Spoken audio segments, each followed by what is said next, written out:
সুপ্রভাত। আজকের দিনটি সবার খুব ভালো কাটুক। শুরু করছি মায়ের কথা।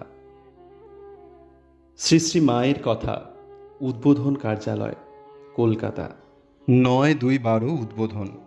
গত রাত্রে গিরিশবাবু দেহত্যাগ করিয়াছেন। সেই প্রসঙ্গে জিজ্ঞাসা করিলাম, মা, যারা মৃত্যুর পূর্বে অজ্ঞান হয়ে দেহত্যাগ করে তাদের কি করে সদ্গতি হয়? মা বলিলেন, যে চিন্তাটি নিয়ে অজ্ঞান হয়েছে সেই চিন্তাটি অনুসারে গতি হয়।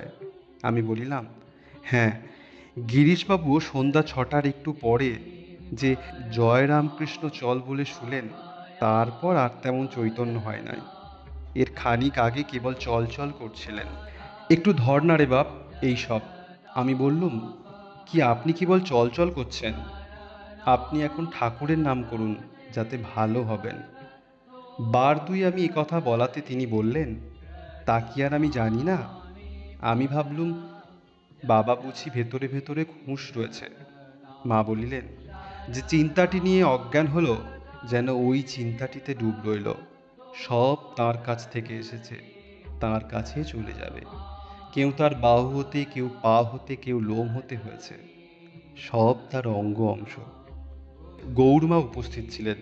তিনি কথা প্রসঙ্গে বলিলেন, ঠাকুর আর দুবার আসবেন বলেছেন, একবার বাউল সেজে। মা বলিলেন, হ্যাঁ, ঠাকুর বলেছিলেন তোমার হুঁকোকলকে হাতে থাকবে। ভাঙা একটু পাথরের বাসন ঠাকুরের হাতে থাকবে। হয়তো ভাঙা কড়ায় রান্না হবে। যাচ্ছেন তো যাচ্ছেন, কোনো ভ্রুক্ষেপ নেই। লক্ষ্মী বলেছিল, আমাকে তামাক কাটা করলেও আর আসছি না। তিনি হেসে বললেন, আমি যদি আসি তো থাকবে কোথা? প্রাণ টিকবে না। কলমির দল এক জায়গায় বসে টানলেই সব আসবে। বৃন্দাবনে রেল থেকে নামছি। ছেলেরা আগে নেমেছে। গোলাপ গাড়ি থেকে জিনিসপত্র নামিয়ে দিচ্ছে।